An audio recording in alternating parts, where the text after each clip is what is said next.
I was born in the deep parts of Appalachia, far from paved roads and town lights, in a holler that barely showed up on county maps. The land here is steep and tight, trees growing so close together that the sun only reaches the ground in thin pieces. Everything smells like damp leaves, old wood, and iron-rich dirt. When you live here long enough, you stop noticing the quiet because it never really goes away. Even at night, the woods breathe. Bugs click, branches settle, and something always moves just out of sight. The random thing that changed my life started with a noise I heard one fall morning while I was clearing brush behind my trailer. It sounded like metal on metal, slow and careful, not loud enough to be work and not natural enough to be the woods. I figured it was someone hunting early or maybe trespassing, which happens more than folks like to admit. People cut through private land all the time back here because there are no fences, just ridges and old habits. I kept working, but the sound came back the next day and the day after that. Always at odd hours. Sometimes before sunrise, sometimes late afternoon. Never at night. I noticed fresh tire tracks near the old logging road that hadn't been used in years. The ruts were deep, like something heavy had passed through after rain. That road runs behind my land and snakes deeper into the mountains where nobody lives anymore. Old homes collapsed, wells filled in, names forgotten. I told myself it was probably someone cutting timber illegally. It happens. The county doesn't patrol deep enough and people know it. Still, something about the careful way the sound stopped when I moved too close made my skin feel tight. Whatever it was didn't want to be seen. Over the next few weeks, things around my place started changing. My trash got torn open even when I weighted the lid with a cinder block. Not like raccoons do it, but ripped apart and spread out like someone looking for something specific. I found boot prints near my shed, heavy soles, not work boots I recognized from around here. One morning, my gas can was half empty even though I knew I'd filled it the night before. I started locking everything, even in daylight. I kept my rifle close, not because I planned to use it, but because it made me feel less exposed. The woods can make you feel watched even when you're alone, and that feeling got stronger every day. Late October came with cold rain that soaked into everything. One afternoon, while checking the back edge of my property, I smelled something sharp and wrong. Not rot, not a dead animal. It burned my nose, like chemicals mixed with wet earth. The smell led downhill off my land, toward that old road. I told myself to turn back. Every instinct I had said to leave it alone, but curiosity and worry pulled harder. I followed the road on foot, careful not to leave clear tracks. The forest grew thicker, darker. I found discarded plastic tubing, burned patches of ground, empty cold medicine boxes soaked through with rain. I didn't need to see more to understand. Someone had set up a drug operation deep in the woods, far enough that nobody would stumble on it by accident. That explained the secrecy. It didn't explain why they were so close to my place. From that day on, I felt like my home was no longer mine. I slept light, waking at every snap of a branch. Some mornings, I found signs that someone had been nearby during the night. Flattened grass, a moved chair on my porch. Once, my door handle had fresh scratches, shallow but clear. I never saw anyone. That was the worst part. No faces. No proof I could take to law enforcement without putting myself in danger. Around here, calling the police for something like that can make things worse if the wrong people hear about it. Then one morning, I found one of my chickens dead. His neck was broken clean, body left where it fell. It wasn't eaten.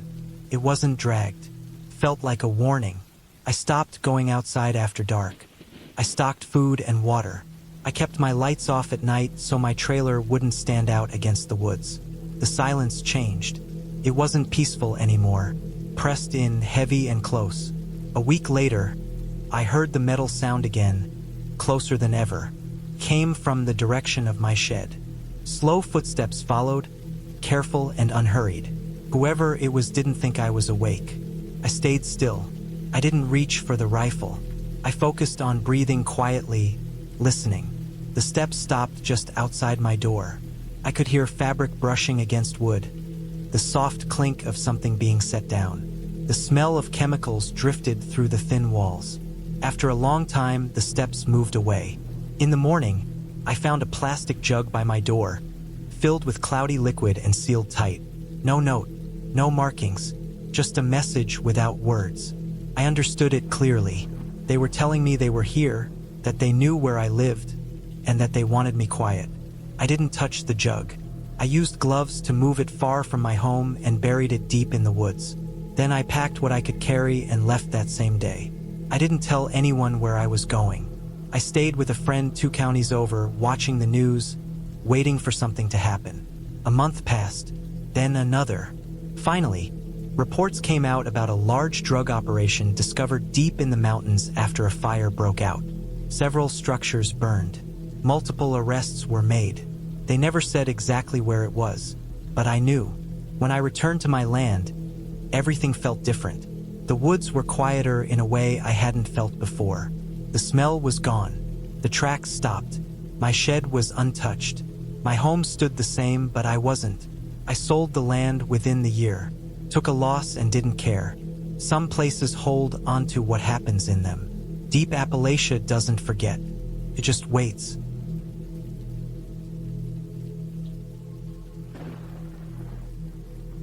I have lived my whole life deep in the hills of the Appalachian Mountains, far from towns and even farther from help.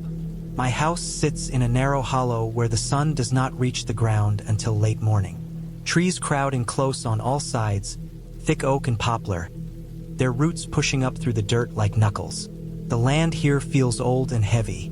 It holds water, smells of rot and moss, and stays quiet in a way that makes your ears ring. I grew up believing that quiet meant peace. I learned the hard way that quiet can also mean something is watching and does not want to be heard. The nearest neighbor is over a mile away by a dirt road that floods every spring and washes out in winter. There is no cell service. The radio works when it wants to. I hunt, I cut my own wood, and I keep my head down. People from outside think living like this is calm and simple. They do not understand how small problems turn into big ones when you are alone and trapped by the land itself. The trouble started in late fall, right when the leaves were coming down heavy. The ground stayed wet for days after a rain, and the woods smelled sharp, like metal and mold.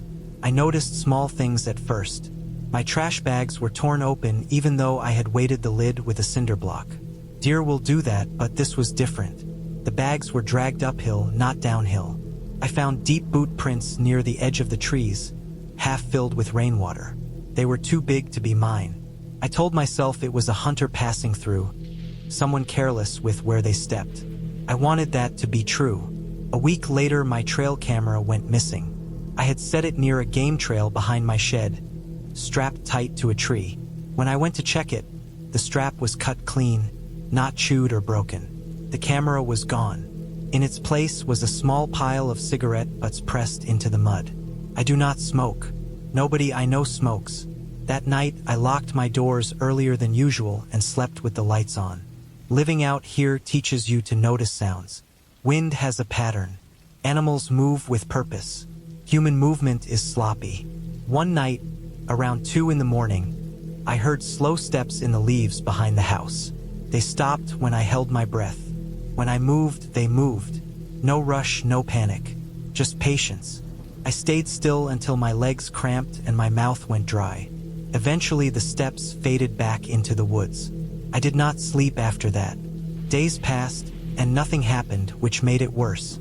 The quiet felt staged, like a pause meant to wear me down. I started finding small signs closer to the house. A handprint in dust on the back window. A gate left open that I always keep shut. The smell of sweat and smoke near the woodpile. I checked my rifle daily and kept it close, but the thought of using it made my hands shake. Shooting a deer is one thing. Shooting a person is another, and once that line is crossed, there is no going back. The woods pressed in harder as winter crept closer.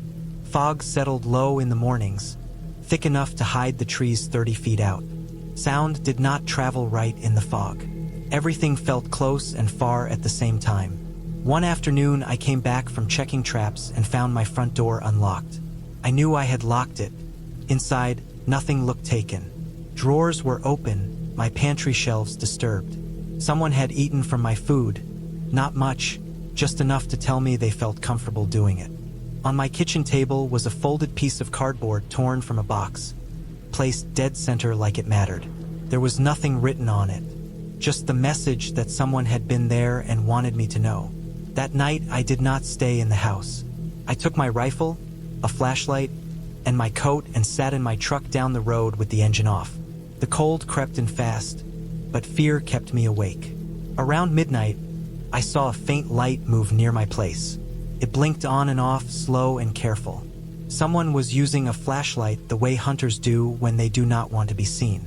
I watched the light drift around my yard, stop at the windows, then move to the shed. I stayed still.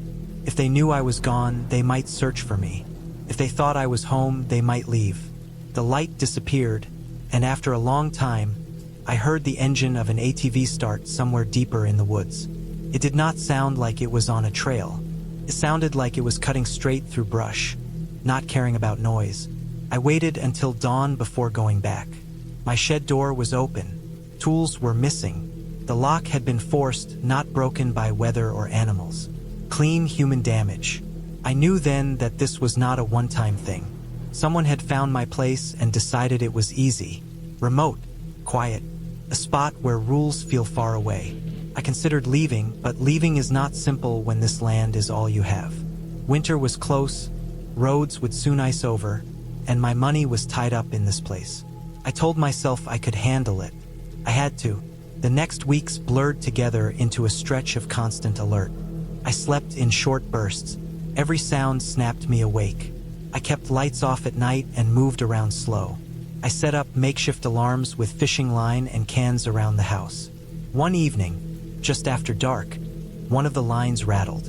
It was not wind. The cans shook once, then stopped. I raised my rifle and waited. Nothing came. Minutes passed, then hours. The line never moved again. Felt like a test. Snow came early and heavy. Covered tracks but also made new ones stand out. One morning I saw fresh prints circling my house, close enough that I could see the tread pattern. They went to every window, every door. Then they stopped right at my back steps. No prints leading away. Whoever it was had stepped backward into their own tracks and retraced their path. They knew what they were doing. That night was the worst. Near midnight, I heard the cans again, louder this time, pulled hard. I did not move. I listened to the sound of breathing outside my wall, slow and steady. A shadow passed in front of the window, blocking what little moonlight there was. Something scraped against the siding, light and careful. I could smell smoke through the crack under the door. I realized then that this was not about stealing. This was about control, about seeing how far they could push me without resistance. I waited until the shadow moved toward the back of the house. Then I moved. I grabbed my rifle, opened the front door, and fired one shot into the dirt, not aiming at anything living. The sound cracked through the hollow like thunder. I screamed until my throat burned. Not words, just noise, letting everything I had built up pour out. I did not stop until my chest hurt and my hands shook so bad I almost dropped the gun. The woods went dead silent. No steps, no breathing, no engine, nothing. I stayed awake until morning. When the sun came up, I walked the property. I found blood near the tree line, just a little, like someone had cut themselves or scraped skin raw. I followed it a short way and then it vanished into the snow and brush. I did not chase it. I did not need to. The message was clear on both sides. That afternoon, I loaded what I could into my truck. Tools, clothes, papers, the things that mattered. I drove out before the road froze again. I did not look back. I sold the land cheap in the spring and moved closer to town. People ask why I left such a quiet, beautiful place. I tell them I wanted a change. I do not tell them about the way the woods watched me. I do not tell them how easy it is to disappear when nobody is close enough to hear you scream. I learned that living deep in those hills does not mean you are alone. Sometimes it means you are just easy to reach and hard to save.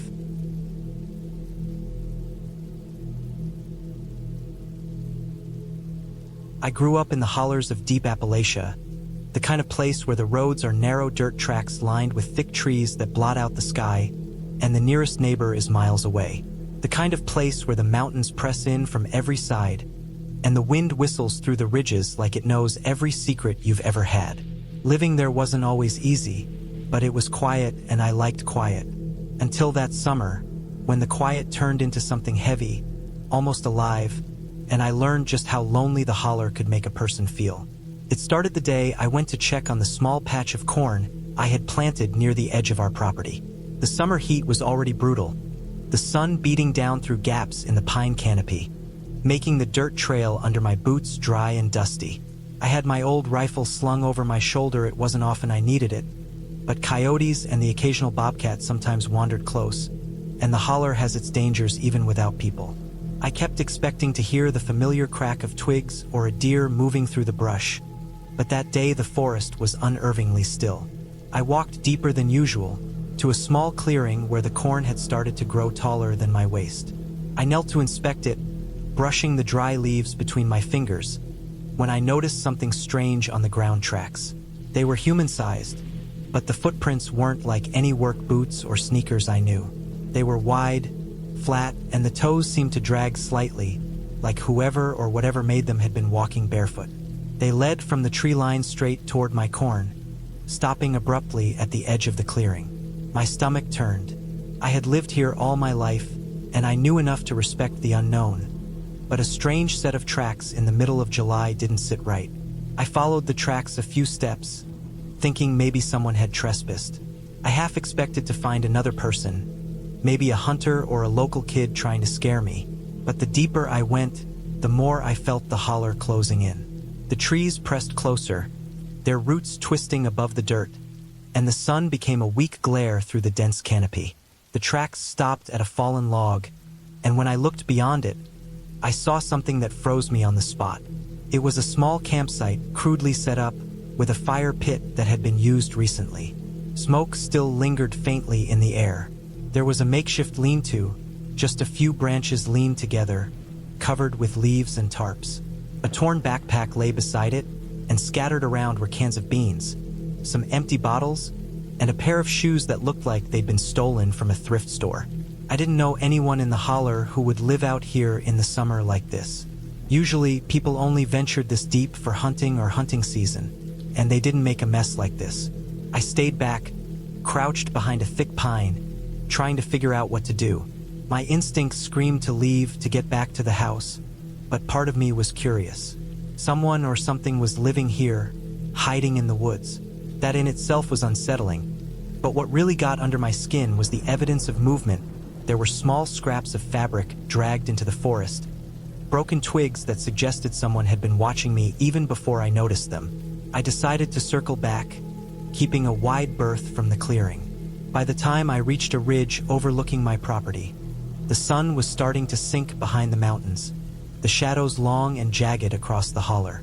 That's when I noticed a shape moving along the far edge of my field. At first, I thought it was an animal, maybe a deer or a stray dog, but it wasn't. It was hunched, moving slowly, deliberately, staying just out of the open. My heart slammed in my chest. Whoever it was, they were watching me, tracking me. I ran back to the house, not caring about the corn anymore, not thinking about how far I had wandered from the path. The old house creaked as I slammed the door behind me. I checked the locks on the windows, even though no one had been here in years, and sat against the wall, listening. Every snap of a twig outside made me flinch. I couldn't tell if it was my mind playing tricks or the presence I had felt all afternoon, lurking just beyond the trees. I didn't sleep that night. I stayed in the living room, shotgun across my lap, flashlight on, scanning every shadow that stretched across the porch and the yard. The wind stirred the leaves, but there were other sounds too: distant rustling, something moving with care through the underbrush. I realized I had been underestimating how exposed I was, how vulnerable my little patch of the holler made me. I had thought the isolation was protective, but that night it felt like a trap. The next day, I decided to investigate more cautiously. I left at first light, taking a longer, wider route to the clearing, keeping my eyes on every ridge and tree line. When I arrived, the campsite was gone. Every trace of it, fire pit, lean-to, backpack, had vanished. Not a single footprint remained in the dirt. For a moment, I questioned whether I had imagined it all. But then I saw something near the edge of the corn patch. A simple message scratched into the soil with a stick, large letters that read, "Leave." My stomach turned again. Whoever it was had been closer than I realized, had been able to remove everything and leave this warning without me seeing a thing. For the next week, I reinforced the house as best I could. I patched windows, set traps around the property, and even carried a spare rifle with me whenever I stepped outside. Every time I went to the clearing to check the corn, I felt eyes on me. The holler seemed different. The birds were quieter, the squirrels more cautious. Even the wind felt watchful. Then, one afternoon, I heard a vehicle down the dirt road that led into the holler.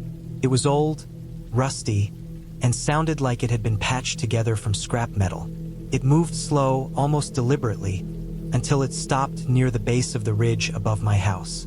I grabbed my rifle and approached carefully, heart hammering. When I rounded the trees, I saw a man climbing out of the truck. He was dirty, covered in scratches and dried sweat, wearing tattered clothes and a wide-brimmed hat that shaded his face. He didn't look at me, didn't speak. He just walked past my property, deeper into the forest.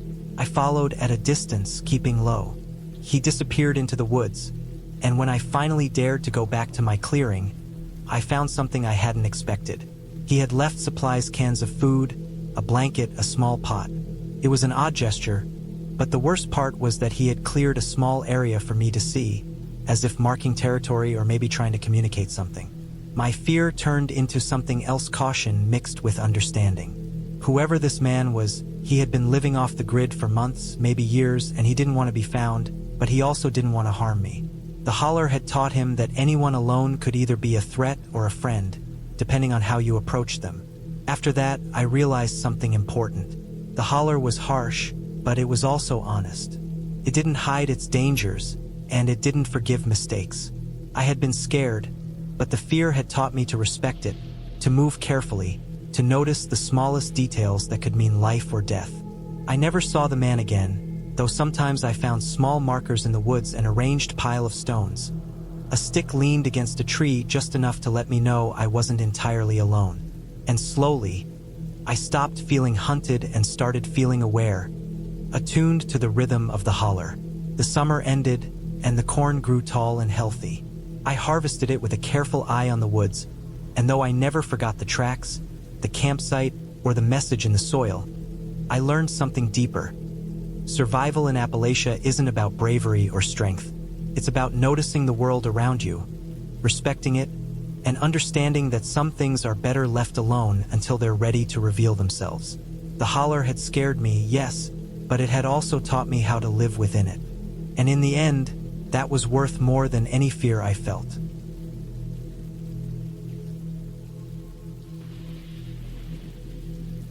I have lived in deep Appalachia long enough to know the woods are never quiet. Even when nothing is moving, there is always a sound hiding under another sound.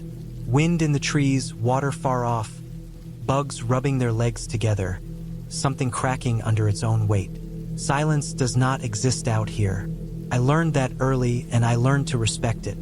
My house sat alone on a piece of land that dropped downhill into miles of forest. No neighbors close enough to see lights at night. No cell signal unless I drove up the ridge road and parked in the same spot every time. I worked remote jobs and did small repairs for people in town when I needed cash. I liked being left alone. Most people do at first. That is usually what brings them here. The house was old, built with thick boards that smelled like damp wood even in summer. The floors creaked in the same places no matter how careful I walked. I kept things simple, with stove for heat, well water, generator for bad weather.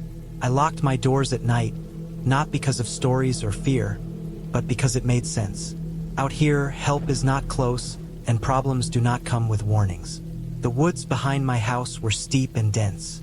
The trees grew close together, their roots twisting out of the ground like knuckles. There was an old logging road that cut across the hill, half swallowed by weeds and saplings. I used it to haul firewood and to walk when I needed to clear my head. I knew every bend, every fallen tree, every place where the ground stayed wet even after weeks without rain. Late that fall, things started to feel off in small ways. The kind of things you notice but brush away because they sound dumb when you say them out loud. My trash can was tipped over twice in 1 week, but nothing was taken. The lid was set neatly beside it, not thrown or cracked. My shed door was open one morning, even though I always latched it. Inside, nothing was missing. Tools were where I left them. Felt less like an animal and more like someone being careful. I checked for tracks and found nothing clear. The ground was hard and dry. Leaves covered everything. I told myself it was nothing and went back to my routine. That is how people get hurt out here. Not from panic, but from convincing themselves they are imagining things. One evening, I was hauling firewood before dark when I noticed something different on the logging road. One of the old branches I always stepped over had been moved. It was dragged to the side, like someone wanted the path clear. That branch had been there for years. I never moved it because it marked where the ground dipped sharply. I stood there longer than I meant to, listening. The woods did not sound normal. Birds were gone. No bugs, just wind high up in the trees. I finished my work fast and went inside before dark. I locked the doors and checked the windows. That night, I did not sleep well. Every sound felt closer than it should have been. The house popped and shifted with the temperature, but my mind kept trying to turn it into footsteps. Over the next week, I started finding signs I could not explain away. A footprint in soft mud by the creek, too big to be mine. The shape of a boot, clear enough to see the tread. Another footprint a few yards away. Then nothing. No trail. Just those two marks, like someone stepped there on purpose. I stopped walking the logging road alone. I stayed closer to the house. I kept my rifle clean and loaded, not because I wanted trouble, but because I knew how far away help was. At night, I started leaving a light on in the kitchen, just enough to glow through the window. One night, I woke up to the sound of something brushing against the side of the house. Not scraping, not pounding. A soft, steady drag, like fabric or a sleeve moving along wood.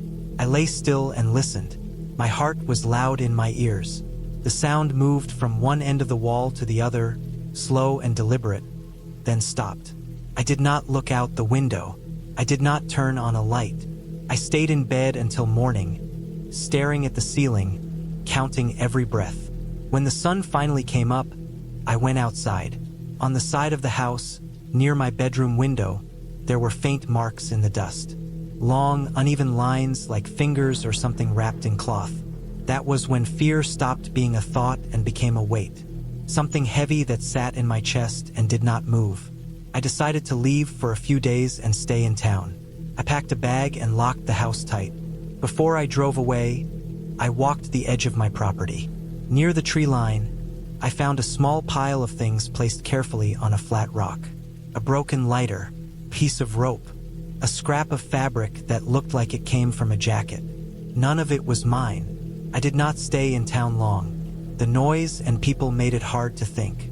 I told myself I was overreacting, that maybe someone had wandered through, maybe a hunter, maybe someone living rough.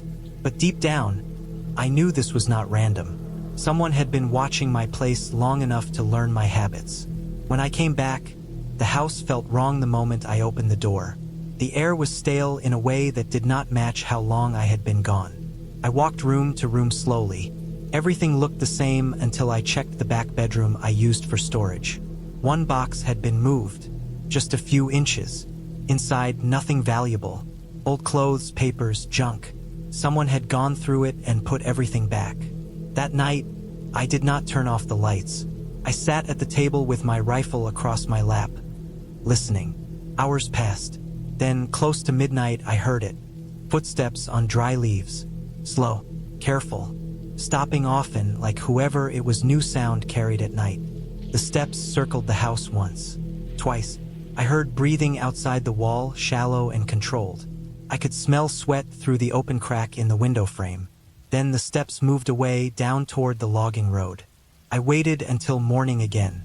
When the sun came up, I followed the prints. They were clearer now, pressed into damp earth. They led down the logging road, then off into thick brush where the ground dropped steep. I pushed through until I found it.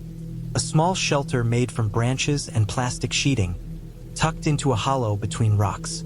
Inside were food wrappers, empty bottles, and more of my things. A screwdriver from my shed. A glove I kept in my truck. Dirt was packed down like someone had been living there for weeks. I backed away slowly and returned to the house. I packed what I could carry and left that same day. I reported it to the local sheriff, though I knew how thin they were stretched. They took notes, nodded, said they would look into it. I never went back to live there. I sold the land cheap and moved closer to people, closer to lights and noise. Sometimes, late at night, I still think about that place. Not with fear, but with understanding. The woods did not do anything wrong. They just hit someone who knew how to use them.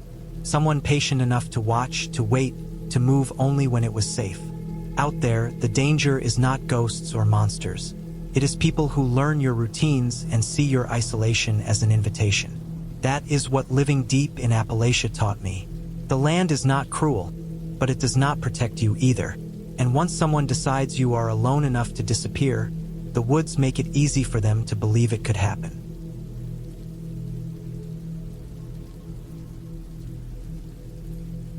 I live out here, deep in the mountains, where the only neighbors you see are the trees and the occasional deer. The road that leads to my place is little more than a dirt track, twisting between ridges and creeks, disappearing into a tangle of hardwood and pine. The further you go, the more the world seems to shrink until it's nothing but shadows and the smell of damp earth. I moved here because I wanted solitude, and for a long time that was exactly what I got. The kind of quiet you can feel pressing in from every side, heavy and complete, until even the sound of your own breathing seems loud. I wake early, usually before the sun even peeks over the ridges. The mornings are cold, the fog still heavy in the hollows, hanging low between the trees like smoke from a fire that never dies. The cabin I live in is small, built from rough timber. With a stone fireplace I still haven't gotten around to repairing properly. The roof leaks when it rains, and the wind whistles through gaps in the walls. But I like it that way. It's alive in a sense, like the place breathes with you. One morning, late in October, I woke to a sound I didn't recognize. It wasn't the usual creak of old wood or the groan of the wind. It was closer, deliberate, something moving outside my cabin. I froze, straining my ears. The forest was silent otherwise, nothing stirring. No birds, no squirrels, nothing. The sound came again, a scraping, low and slow, like metal on stone, or maybe a branch being dragged across the ground. I grabbed my flashlight, the one I keep on the nightstand, and stepped out onto the porch. The fog had thickened overnight, so much that I could barely see the edge of the clearing. I swept the beam of light over the ground, the dirt, the roots, the scattered leaves, and I didn't see anything at first. Then I caught at tracks. Big tracks. Too big for a dog. Too deep to be human without heavy boots. They led from the tree line at the edge of the clearing, circling the cabin slowly, as if whoever or whatever was out there was trying to make sure I saw them. Make sure I knew they were there. I didn't sleep much that night. I kept a fire going in the fireplace, listening. The sound came again in the dark hours, scratching and moving, always around the perimeter of the clearing. Sometimes it would pause, long enough that I'd convince myself it had gone. Then it would start again, closer, right under the window, until I felt like the walls themselves were pressing in on me. Days passed. I tried to ignore it, convincing myself it was just some animal, maybe a bear or a wild hog, though I've been here long enough to know the difference. The tracks didn't match anything I'd seen before. They were too wide, too irregular, and always circling, never leaving, never venturing far from the cabin. I started checking my food stores. Nothing was missing at first, but then I noticed the squirrel traps I had set along the edge of the clearing were gone, smashed or torn apart, the bait eaten. And it wasn't just one trap, it was all of them. I found scratches on the cabin door, long, jagged lines, deep enough to catch the nail of a finger if I ran one across them. Something had been trying to get in. One night, after a storm rolled through, I woke to the smell of wet dirt and something else, something iron-like. The fog was thicker than I had ever seen it, curling around the trees and over the cabin like a living thing. I grabbed my rifle and went outside, stepping carefully, my boots sinking into the muddy ground. The tracks were everywhere now, surrounding the cabin, leading up to the porch, around the back, disappearing into the fog only to return seconds later. And then I saw it, or at least part of it. A shadow moving at the far edge of the clearing. I froze, heart hammering in my chest. The thing didn't run or hide. It just moved slowly, deliberately, almost watching me. I couldn't make out details, but the shape was massive, hunched, limbs too long, hands dragging near the ground. It didn't sound like any animal I knew. There was a stillness around it, like the forest itself was holding its breath. I retreated into the cabin and barricaded the door. That night I couldn't sleep at all. Every creak of wood, every snapping twig outside made my stomach tighten. I kept the rifle close, finger on the trigger, though I knew I might never see clearly enough to take a shot. And then, as the first light of dawn pushed through the fog, I realized something. The tracks weren't just outside, they were inside the clearing too, around my firewood stack, near the well, circling the cabin again and again. The thing wasn't moving toward me. It was marking territory, making sure I knew this land wasn't mine, even if I had built a cabin here. Days later, I decided I had to leave. I packed the bare essentials into my truck, loaded the rifle, and drove down the dirt road as fast as I dared. The fog rolled behind me, thick and relentless, hiding the tracks, hiding the figure. I convinced myself I wouldn't see it again, that I had been lucky. But then, halfway down the ridge, I saw the shape. It was standing at the edge of the road, just a silhouette, but unmistakably watching me. I slammed on the gas, mud spraying, heart in my throat, and I didn't look back until I was miles down, past the ridges, past the trees. Even then, it wasn't over. I moved into town for a while, told myself I'd sell the cabin, find someplace safer. But the nightmares came every night, the fog, the scratching, the eyes in the darkness. I could still hear the heavy dragging steps circling, always waiting, always patient. I know the mountains don't belong to people like me, not really.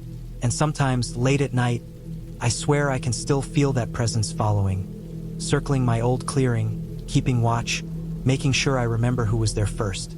A few months later, I went back careful, daytime, only to check the place.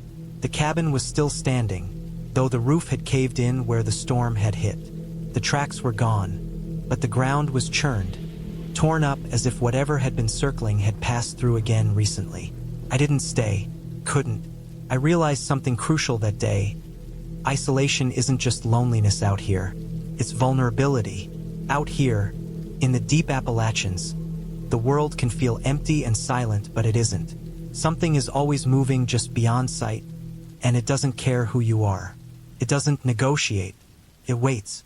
And if you make the mistake of claiming a place as your own, even for a short time, it will remind you. Now, I live closer to town, near a road that sees regular traffic. The nights are quieter, but I can't forget the feeling of being watched, the smell of wet dirt and iron that seemed to cling to the fog. And I've realized that some places aren't meant for people like me. The mountains are alive in ways most never understand. And out there, deep in the hollows, the quiet isn't safe. It's a warning. I will never return to that clearing, never sleep under those ridges again. The experience left a mark I can't wash away. I've accepted it. That land, that fog, that presence, I wasn't ready for it. And maybe no one ever is. The only clarity I have now is this. I survived because I ran, because I listened, because I respected the boundaries I had no right to cross. And that's the lesson the mountains leave for anyone stubborn enough to try living where they don't belong.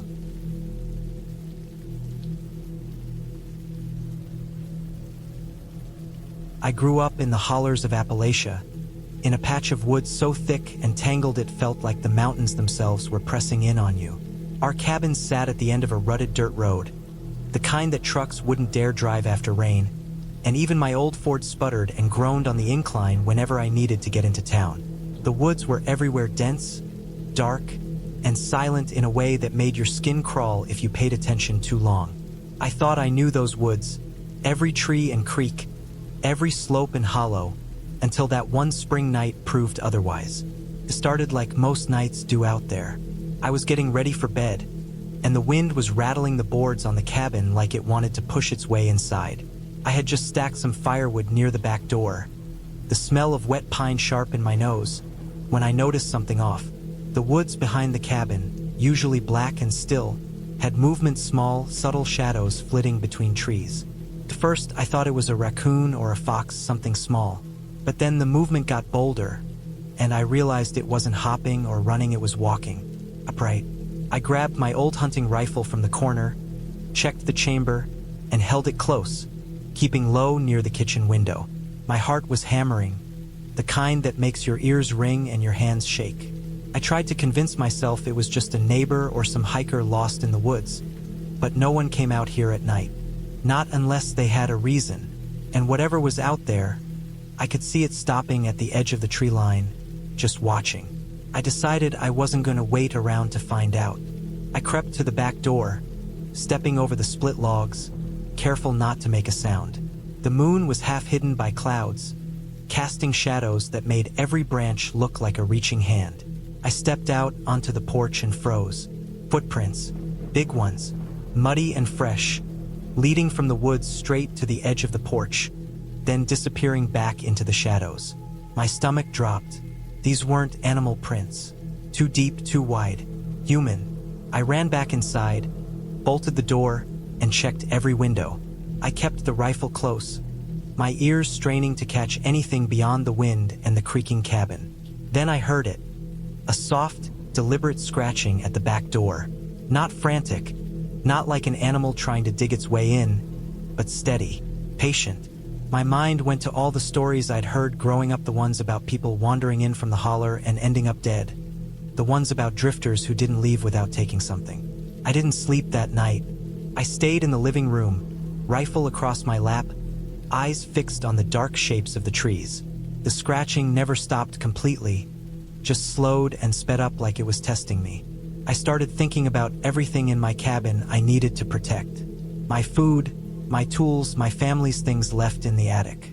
And I realized I was thinking in terms of survival, not fear. That's when I noticed something else. The faint glow of a flashlight moving back and forth among the trees, slow and deliberate, sweeping like it was searching. Morning came like a mercy. I didn't dare leave the cabin until the sun was fully up, the light scattering the shadows of the night. I grabbed a pair of boots, my hatchet, and stepped into the yard. The ground was churned up, mud everywhere, and the footprints were still there, leading off into the woods and disappearing into the hills. I followed them a bit, careful not to go too deep. They ended at an old hunting blind I'd never seen before, roughly built, leaning and rotted. Inside, I found pieces of food wrappers, a torn blanket, and more signs that someone had been living there, maybe even watching me for days. For the next week, I fortified the cabin. I nailed extra boards over the windows, stacked firewood high against the walls, and kept the rifle within reach at all times. I started making daily trips into town at odd hours to get supplies, keeping an eye out for anyone following. And I began leaving my own traps around the perimeter. Small snare lines, noise traps with cans and string, anything to alert me if someone approached. I knew it was only a matter of time before whoever had been in those woods returned. Came back one night, just as I suspected. I heard the scratching again, but this time it wasn't slow or cautious.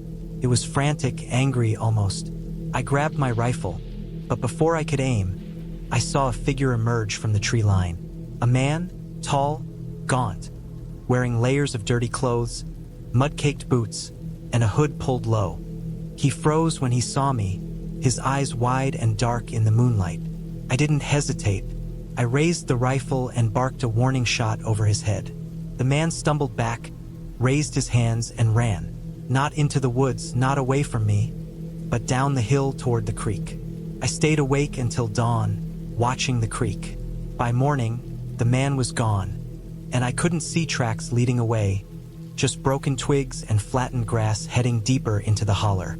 I didn't leave the cabin for 2 days, not even to check the nearest road.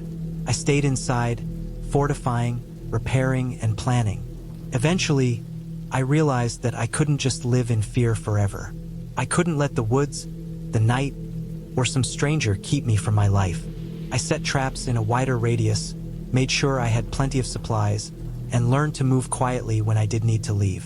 Over time, I started noticing patterns in the woods, the sounds of deer, the shift of animals at night, the way the wind carried noises. I became part of that landscape in a way I hadn't before, alert, cautious, and ready. Weeks later, I found out why the man had been in my woods. I met a neighbor from over the ridge, someone who knew everyone and everything. He told me that a drifter had been spotted moving through the hollows for months, breaking into abandoned cabins, stealing food, sometimes hurting people who got in his way. Apparently, I had been lucky. Most people don't get just a warning, they get trapped or worse. The realization hit me harder than the nights I spent awake. I had survived not because I was strong, but because I paid attention, because I respected the woods, because I refused to ignore what felt wrong. Since then, life in the holler changed for me. I started keeping better supplies, keeping the cabin more secure, and taking the woods seriously. Every shadow, every sound, every footprint was a reminder that out here, survival isn't about luck, it's about awareness, preparation, and the willingness to act. The nights are still long, and the wind still rattles the boards, but now I sleep with my rifle close, confident in my skills, knowing that I can face what comes without panicking. I walk the woods during the day more often, marking paths, noting where water gathers, where the deer feed, and where someone could hide. I keep a journal of everything unusual I see: tracks, broken branches, signs of humans or animals. I'm not paranoid, I'm careful, and I know that if someone ever tries to come back, I'll be ready. Because living deep in Appalachia isn't just about enduring the cold or the isolation. It's about understanding that the land itself is honest, but people are not. And if you respect the land and respect yourself, you can survive the people who don't. I look at the woods now, and I see them clearly: the lines of trees, the hollows, the ridges, but I also see where danger could hide. It doesn't scare me the way it used to. I've learned that fear is useful only when it sharpens you, only when it makes you act. And I've learned that out here, deep in the hills, the nights are long, the wind is loud, and danger is patient, but so am I.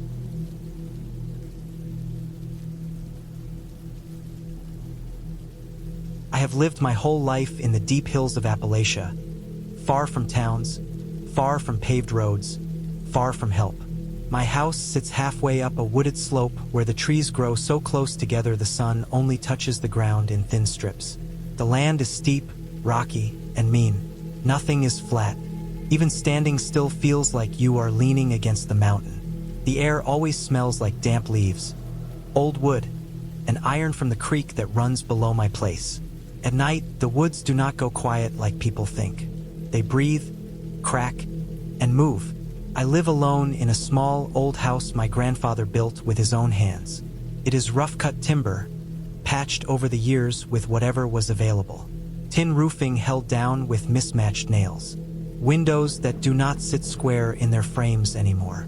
The porch sags toward the downhill side, and when it rains, the water runs under the house instead of away from it. There is no cell service. No neighbors close enough to see a light. The closest person is almost 3 miles of bad road away. My days are simple. I cut wood, tend a small garden, fix whatever breaks. I hunt in season and keep to myself. The mountains teach you to watch and listen. Every snapped branch has meaning. Every change in bird sound matters. You learn the difference between normal forest noise and something that is wrong. Late one fall, when the leaves were already brown and slick underfoot, I started noticing signs that did not fit. At first, it was small things. My woodpile looked disturbed, like logs had been rolled and put back wrong. I blamed deer. Then I found boot prints in the soft dirt by the creek. They were not mine. The tread was different, deeper in the heel, lighter in the toe, like someone heavy had been standing still. No reason for anyone to be down there. No trails run through my land. I told myself it was a hunter who wandered off. That happens sometimes. Still, I felt uneasy. I started locking my doors even during the day. I kept my rifle closer than usual. A week later, my trail camera went missing. I had placed it high in a tree overlooking the narrow dirt road that leads to my place. I went to check it one morning and found only the strap hanging loose, cut clean. Whoever took it knew exactly where to look. That road is hidden unless you already know it is there. Nobody just stumbles onto it. The feeling in my chest changed after that. It was no longer curiosity or worry. It was a steady pressure, like being watched. I began to notice how often the woods went quiet around my house. No birds, no squirrels, just the wind through bare branches and my own breathing. One night, I woke up to a sound that pulled me straight out of sleep. Slow footsteps on gravel. I lay still, listening. The steps stopped near the porch. The boards creaked slightly, like weight being tested. I did not move. I did not breathe loud. After a long time, the steps moved away, down the slope, toward the trees. The next morning, I found mud on the porch. Big prints. Heavy boots. They came right up to my door. I checked the lock. No marks, no scratches. Whoever it was did not try to get in. They just wanted to see if someone was home. Days passed without another sign, but the tension stayed. I stopped sleeping much. Every night I lay awake, listening. I started noticing faint smells sometimes, like cigarette smoke, even though I do not smoke. It would drift through the trees and then disappear. Then one afternoon I found something that made my hands shake. Behind my shed, tucked between two trees, was a small pile of trash. Food wrappers, empty cans, a stained blanket. Someone had been staying on my land, close enough to watch my house. The blanket was damp and smelled sour, like sweat that never dried. This was not someone passing through. This was someone settling in. I felt anger then, sharp and hot. This was my land, my home. But anger does not erase fear. I knew how far I was from help. I knew how easy it would be for something bad to happen and never be found. That night, I did not turn on any lights. I sat in the dark with my rifle across my lap, watching the doorway. Hours went by. My eyes burned. My back ached. Around midnight, I heard movement uphill, slow and careful. Branches bending without snapping. Someone who knew how to walk quietly in the woods. A shadow passed the window, then another. Only one person, but moving back and forth. Testing. Waiting. My heart pounded so hard I felt it in my throat. I thought about shouting, but sound travels strangely in the mountains. Can give away more than it warns. The footsteps came onto the porch again. This time they stayed. The boards groaned under full weight. I could hear breathing through the door. Slow, calm, like someone not in a hurry. The door handle moved just slightly. Not enough to rattle, just enough to check. I stayed still. After a long time, the steps backed away. I waited until dawn before I moved. In the morning, I packed what I could carry. I did not bother with things that could be replaced. I took documents, food, ammo. Before leaving, I walked down to where I found the trash. I followed the faint trail deeper into the woods. It led to a rough shelter made from branches and plastic, hidden in a dip in the land. Inside were more signs of someone living rough for a long time. Carved marks on a tree. Not words, just lines. Counting something. That was enough. I left my house and did not look back. I walked the long road out, keeping my ears open the whole way. Every sound made me turn. Nothing followed me. I reported what I found once I reached town. They said they would look into it. I knew better than to wait around. Weeks later, I heard through people who know people that a man had been found living deep in the woods nearby. Not a drifter passing through. Someone who had been there for years, moving from place to place, watching houses, learning routines. He ran when they came for him. I never went back to that house. I sold the land cheap and moved somewhere with neighbors close enough to see lights at night. Even now, I wake sometimes thinking I hear footsteps on gravel. The mountains taught me something I will never forget. Out there, you are never as alone as you think. And sometimes, the thing watching you is just another person, patient enough to wait.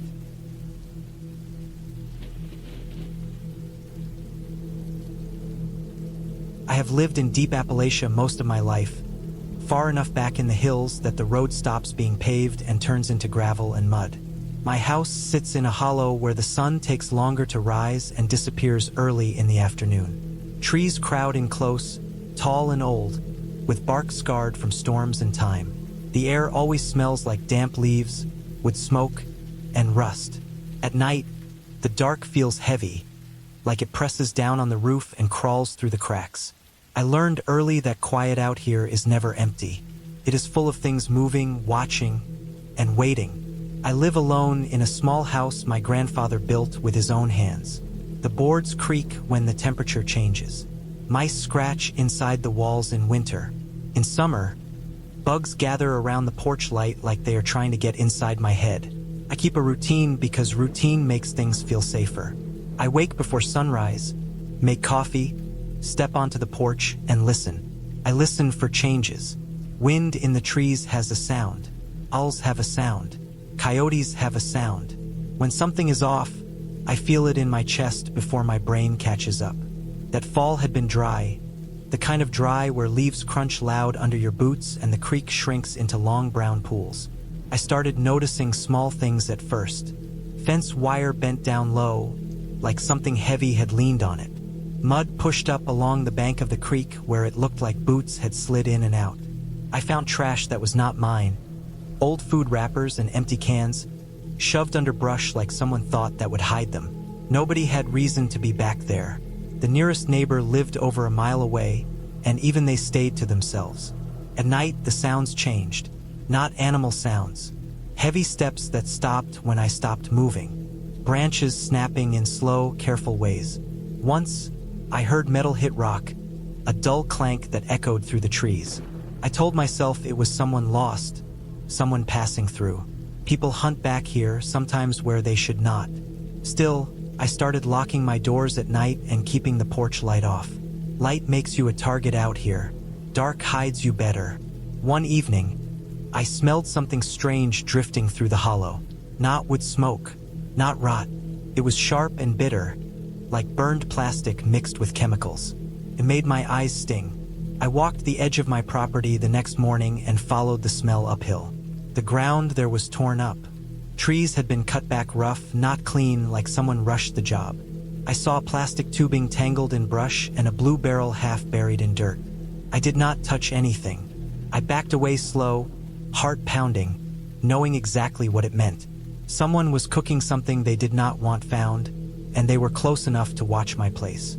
After that, I felt watched all the time. When I worked in the yard, the woods felt too still. Birds went quiet.